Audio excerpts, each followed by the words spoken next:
These paintings, they seem familiar. Depictions of heroes throughout history. The Age of Gods, the Empire of Ronka, and this.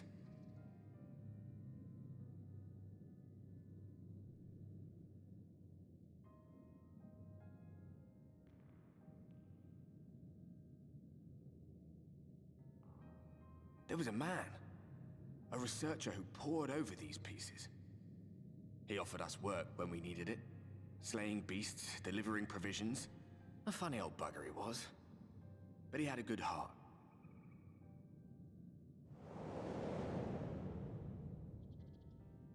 He believed this first painting dated back to a time of myth and legends, a tribute to the heroes of a long-forgotten era. The story went that it was rediscovered by an explorer from Ronka, who was so struck by its majesty that a second painting was commissioned, commemorating the heroes of their day. One day you will all be here too, he said. Heroes immortalized forever. Maybe I'll paint you myself? I had a good laugh at that. We were only trying to make our way after all. Being heroes couldn't have been further from our minds.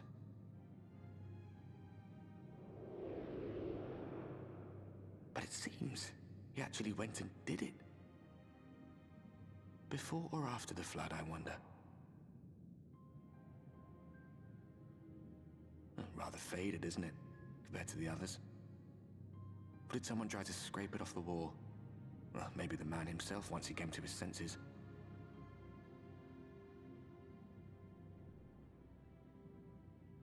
Do you suppose your deeds will warrant an addition to this collection? Or some other kind of monument?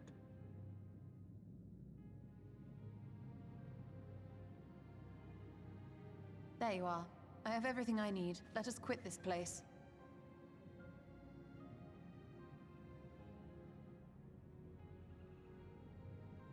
Is something the matter? We should go. The others are waiting.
Strange. The others on patrol should have returned by now. Our food will be overcooked if we wait any longer. We will just have to start without them. Would you call Master Matoya and the others?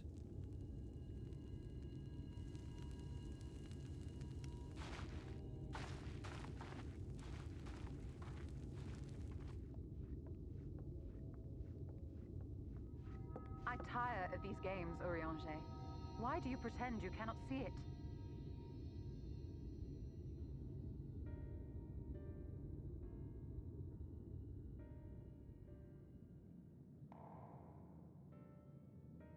The blessing may spare her the fate of becoming a Light Warden. But you cannot be blind to the nascent corruption. She is not as she was in the Source.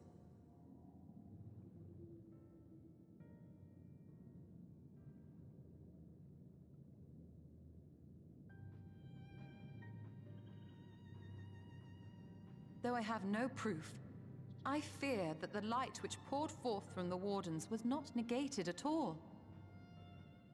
I fear it was absorbed, that she has been suffused with their light.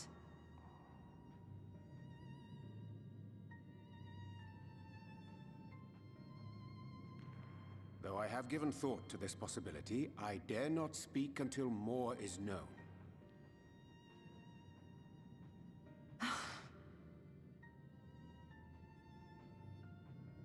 By the time you deign to enlighten us, it may be too late, if it is not already. Urianger, I know full well, after all these years, that you have only the best of intentions. But that does not make it any easier to put my faith in a man so infatuated with secrecy. I have had my suspicions ever since the Exarch bade you speak that day. But now I must ask.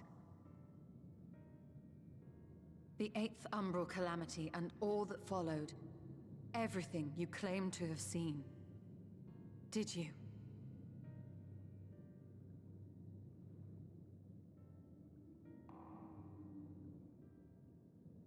Help!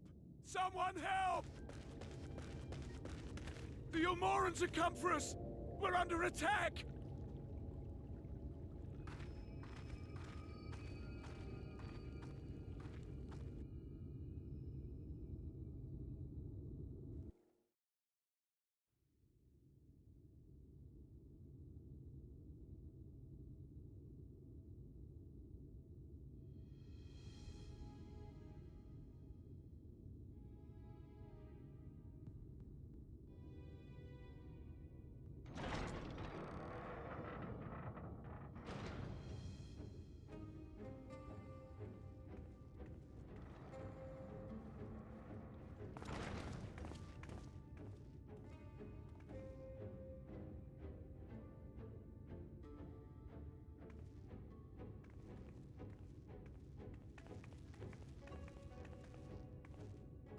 Lord Vorthry, how good it is to see you.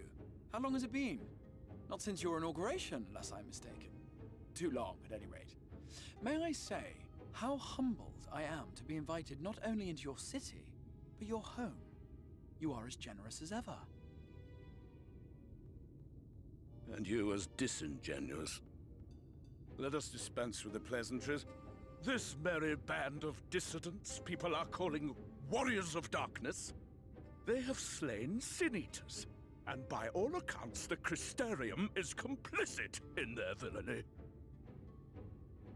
And now I hear reports of your people obstructing my soldiers, so I must ask, what exactly do you think you are doing?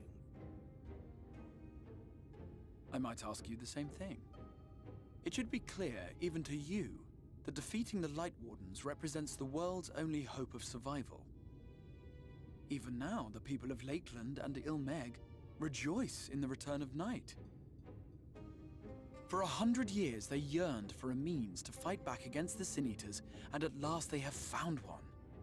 Yet you choose to stand idly by and do nothing. Why? Why? Because this hope you cling to is nothing more than a fever dream, an exercise in futility. Even should you slay the Sin Eaters, the world as we know it is beyond salvation. With what little land and resources remain, the people would be free only to starve.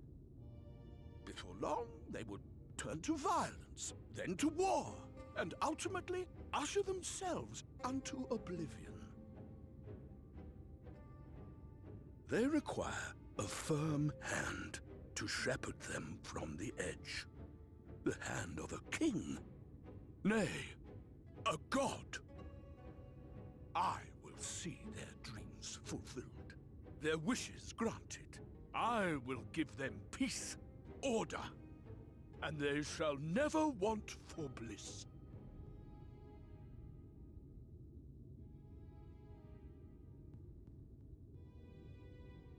Men are fickle creatures who entertain vague ideals without the faintest notion what they cost. But a little fear can go a long way towards helping them realize what it is they truly need. Sanctuary. And they shall find none in this world save that which I afford them. That is why the Sin Eaters exist. To unite the world under my dominion. A paradise fit to grace the 8th Umbral era.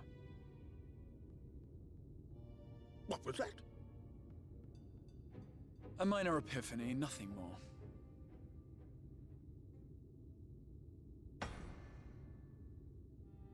You have always held sway over those around you. Those who defy you must submit or die. What sits before me is the inevitable result of bloated privilege and unchecked power. But man is more resilient than you think. His achievements are not the product of violence and bloodshed, but compassion and understanding. This calamity is but another crisis to be overcome, and we will, once we eliminate the Sin Eaters. You poor deluded fool. These people care not for the morrow. They care only for the now, and the contentment they lack. What good is a paradise to them if it is 1,000 years in the making, or even 100? You underestimate them, Lord Vorthry. They see further than you think. I have beheld it in the blood and sweat and tears of those who would sacrifice everything for a future they may never know, that their children may never know. I have beheld it in the hopes and dreams of those who came before, which we bequeath to those who come after, that they might in turn build upon the foundations laid by our forebears. These are the bonds which hold man and his world together, not your gilded chains, and I will resist your every effort to shackle him. In summary, you will continue to support the villains hunting my Sin Eaters? With tremendous enthusiasm, for I have faith in the future they would build.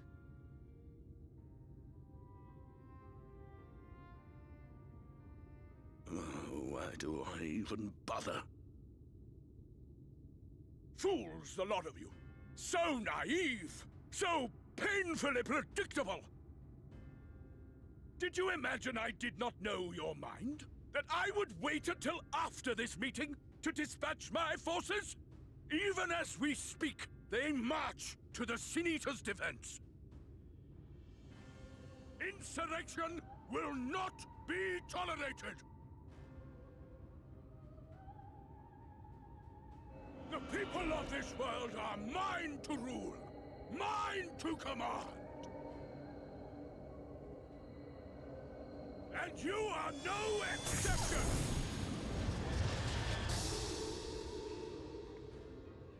What?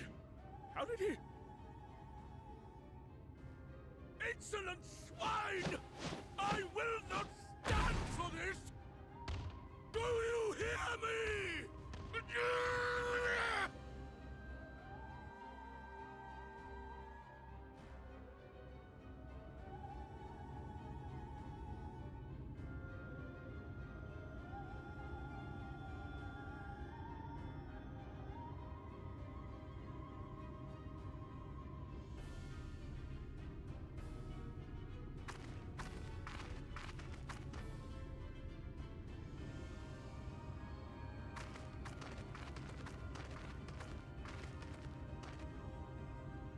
You speak for the Knights Blessed?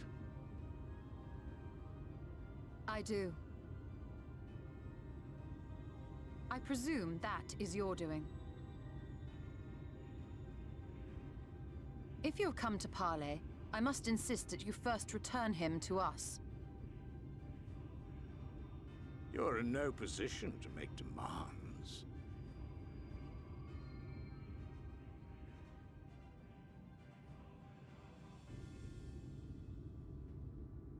By Lord Vorthry's decree, Raktika now falls under the governance of Yulmore. You will henceforth answer to us. Is that so? And the children of the Everlasting Dark have acquiesced to this madness? We have reached an accord, yes. Too many times have the Knights Blessed shunned Yulmore's overtures of friendship.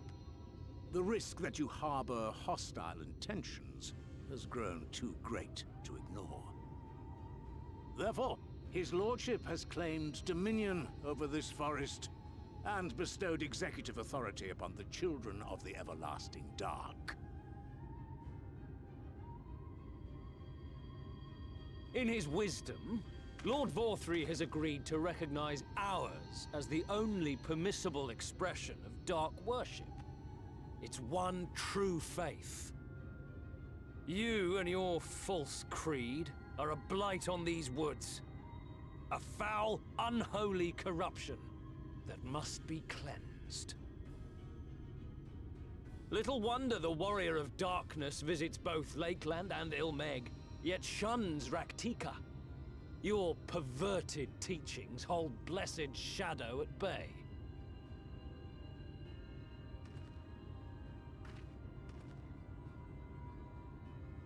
You have accepted the yoke of Yulmore to spite us, then? Fools. Darkness will never return to these skies while they hold sway. Those of you minded to obey his lordship are to make for Woven Oath with all haste. We will leave you, that you may have time to prepare. Woven Oath? Are you suggesting we abandon our fate to join those zealots? What has your faith afforded you thus far? Nothing! We will guide you along the righteous path. And should we refuse?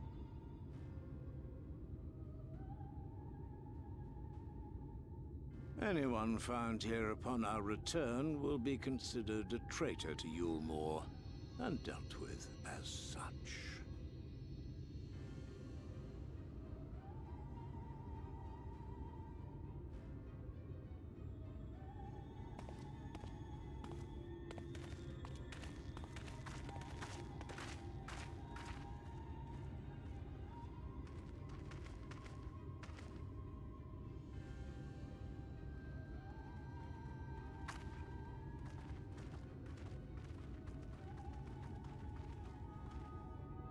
We will discuss these developments after I have tended to our casualty.